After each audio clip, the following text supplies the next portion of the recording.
Señor Lobo, ¿cómo estás? ¿Qué tal el Muy verano? ¿Qué buenas. tal los conflictos internacionales? ¿Nos vas a hablar de Afganistán?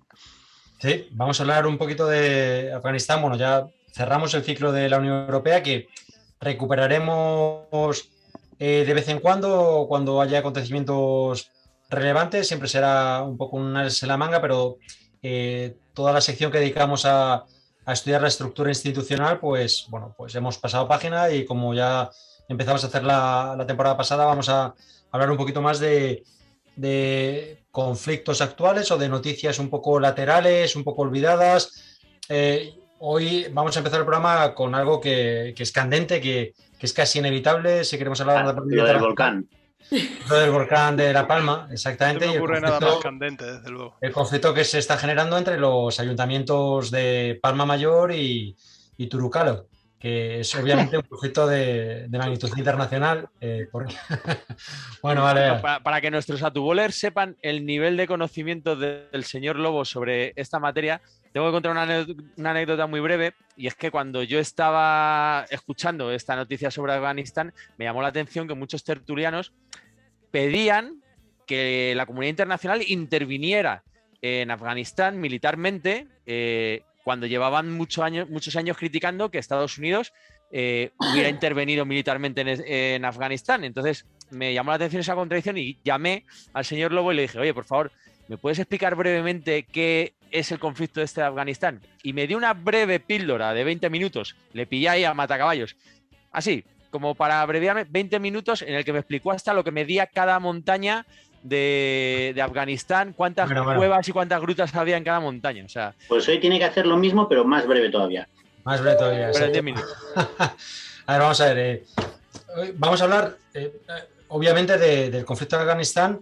Yo sí que voy a dividir un poco la sección en dos, entre hoy y el domingo que viene, porque hoy nos vamos a centrar más en una cosa que se llama la Revolución de Saur, y luego vamos a hablar un poquito de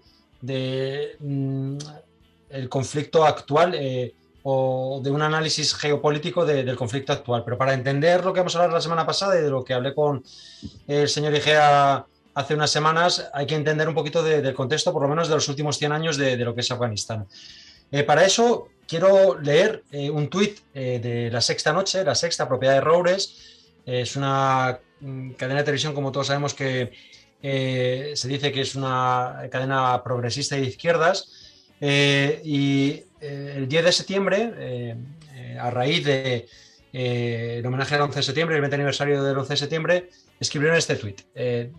Decía así: en los 60 las mujeres afganas no estaban obligadas a llevar velo y mucho menos burka, pero la URSS empezó a apoyar a partidos comunistas y, tras un golpe de Estado, el país se convirtió en una versión islámica de una república soviética. Hemos visto informaciones de este estilo que intentan transgiversar la historia de un gobierno marxista que durante 12 años gobernó Afganistán y provocó cambios fundamentales y estructurales, que luego se han revertido debido a la injerencia de potencias internacionales, que en este caso fue Estados Unidos. Para eso hay que remontarse al 1919, que es cuando Afganistán logra la independencia de Inglaterra.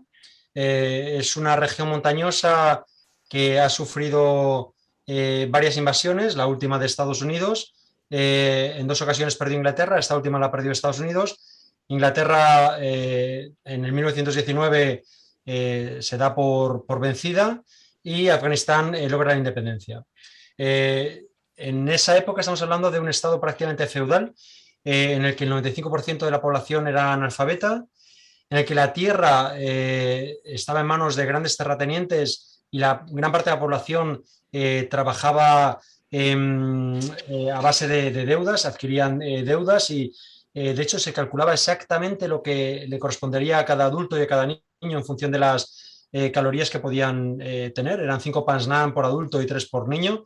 Era un régimen feudal en manos de unos pocos que ostentaban y tentaban el poder, y todo lo que era la educación y la religión estaba en manos de los mulás. Los mulás son las instituciones islámicas más conservadoras que tenían mucha presencia en las zonas rurales de Afganistán.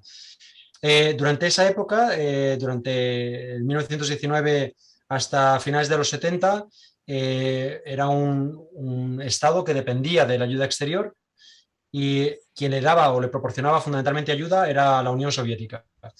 Fundamentalmente porque son dos países que comparten 3.000 kilómetros de fronteras y eso hizo que la élite militar se formara en la URSS.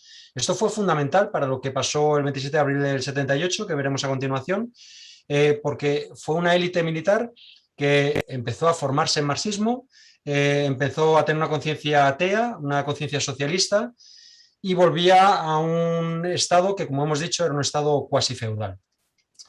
En 1978, el 27 de abril, es la conocida como Revolución de Saur. Saur no es nadie, sino significa abril, es la Revolución de Abril.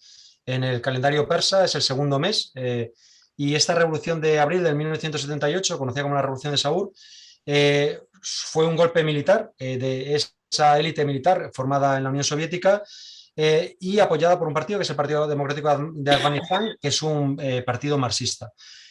Ponen a Taraki como presidente y empiezan con una serie de cambios ambiciosos y radicales. Lo primero que hacen es la aprobación de una constitución en el que se declara Afganistán como un estado laico, se establece la enseñanza pública obligatoria y la igualdad jurídica de hombres y mujeres.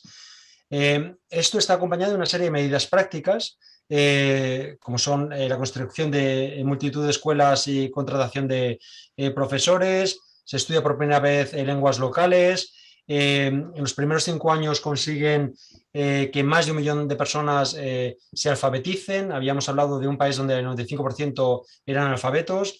Se incrementa un 100% las camas hospitalarias, un 50% en un número de médicos. Y unas cosas más radicales que fue la reforma agraria. Como decíamos, la mayoría de las tierras están en manos de terratenientes y mulás. Y lo que hacen es una campaña de explotación, de expropiación de tierras que se los dan a los campesinos y esos campesinos que trabajaban para terratenientes y que subsistían, literalmente subsistían, adquieren tierras para que ellos las puedan trabajar. Por un decreto de la Junta Revolucionaria se condenan las deudas, el Estado les proporciona semillas y se fomenta la creación de cooperativas. Esto generó muchísimas tensiones en los antiguos terratenientes y sobre todo también en las élites culturales y religiosas del país, que son los mulas. La igualdad jurídica entre hombres y mujeres que ya habíamos hablado fue acompañada de la eliminación de la dote. Era una tradición cuasi feudal en la que el marido tenía que pagar a la mujer a la familia de la mujer cantidades astronómicas de dinero, lo que quería decir que se endeudaban en muchas ocasiones.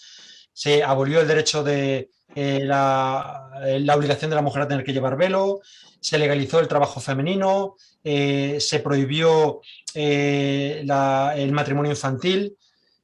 Entonces, aquí hubo una serie de cambios que fueron muy, muy radicales. Se pasó de una sociedad feudal a una sociedad avanzada, modelada en la Unión Soviética. Por eso he leído este tuit de La Sexta en la que transgiversa una historia diciendo que realmente en los años 70 Afganistán, por gracia de Dios, debería ser de los mulás, era un país tremendamente avanzado y que el gobierno comunista apoyado por la URSS hizo que las mujeres se convirtieran en esclavas llevando burkas y en una especie de dictadura comunista islámica, una aberración histórica que lo que ha hecho ha sido intoxicar una realidad histórica que fue un gobierno de izquierdas que propuso e implementó cambios estructurales y radicales que es lo que llevaron a que Estados Unidos empezara a temer que Afganistán se convirtiera en un satélite de la Unión Soviética porque la Unión Soviética apoyó este régimen. ¿Qué ocurre? Aquí hay cosas o elementos interesantes. Siempre se habla de que la URSS invadió Afganistán y que casi impuso un régimen comunista y nada más lejos de la realidad.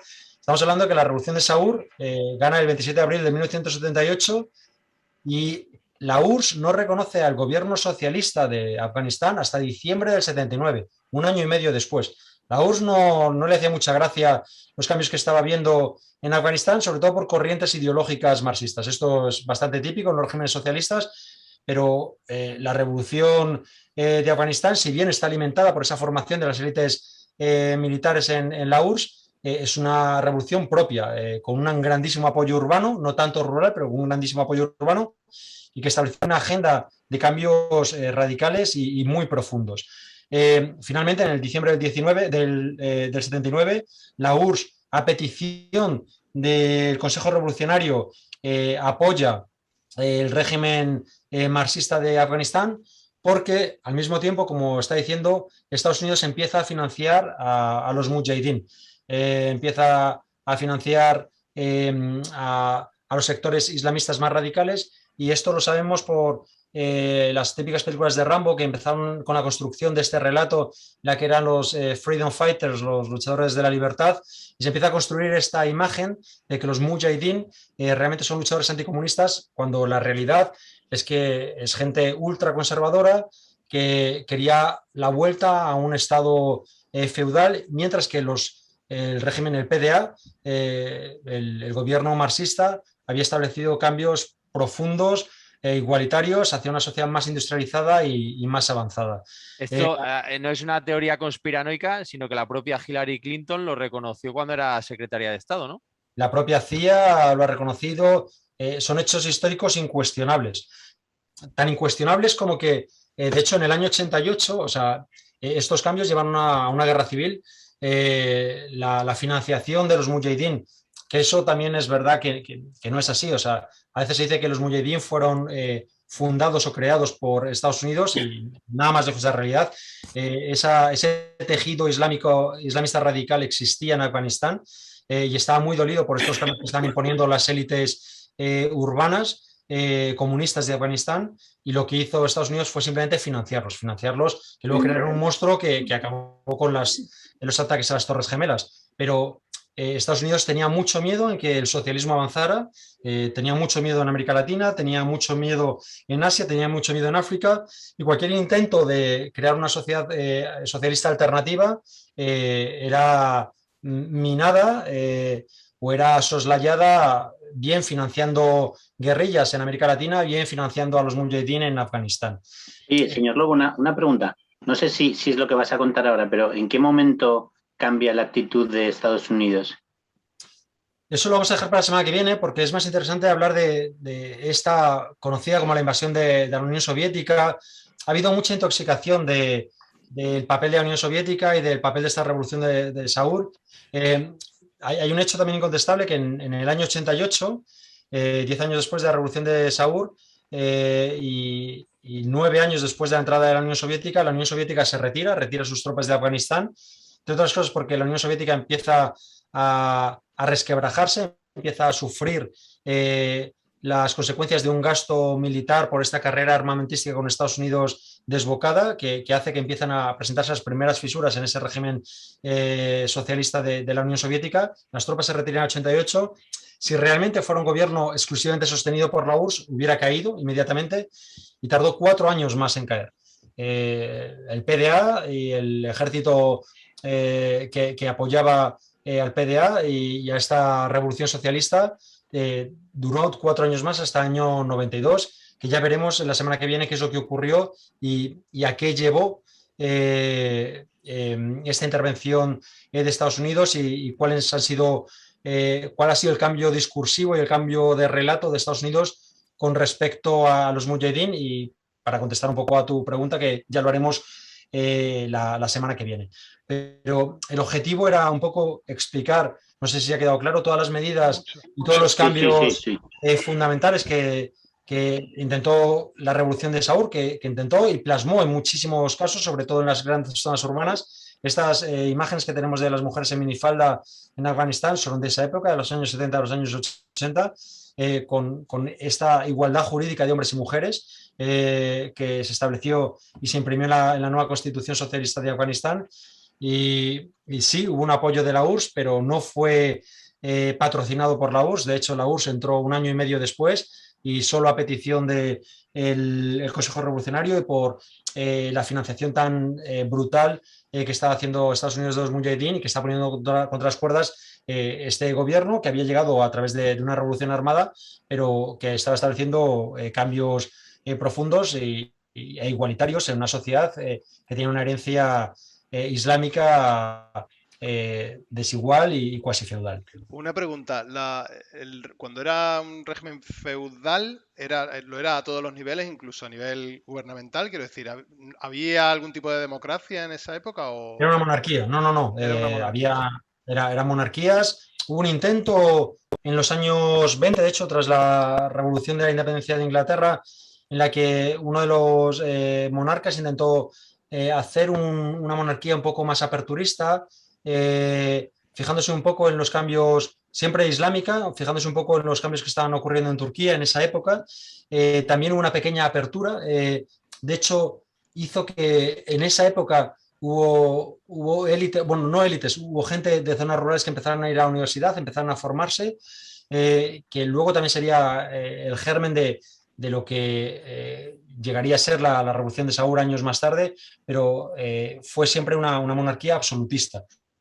Por eso se podía definir como un estado feudal, en la que había una monarquía absolutista, había terratenientes y había una gran población analfabeta, un 95% de analfabetismo, no había igualdad jurídica entre hombres y mujeres, había muchísima represión y había muchísimo hambre. Pues nada, Lobo, la verdad es que te felicito una vez más por traernos una versión tan versada y tan completa basada en hechos históricos y en momentos concretos. La verdad es que Rocío el otro día nos advirtió que sabías mucho del tema y no se ha equivocado, creo. ¿Decías, Rocío?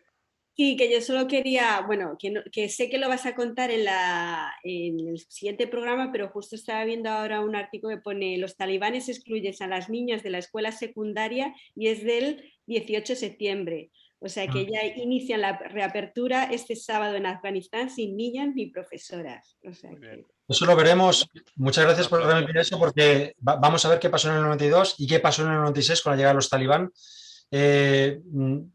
Y luego los 20 años de invasión y cómo está hoy en día Afganistán y un poco el análisis de qué pasó y veremos ahí el actor que es China, que durante toda esta temporada, cuando hagamos análisis geopolíticos, va a aparecer esta confrontación entre China y Estados Unidos, que tiene mucho que ver en la retirada de las tropas estadounidenses de Afganistán. Pero no quiero adelantar más y lo veremos en la semana que viene.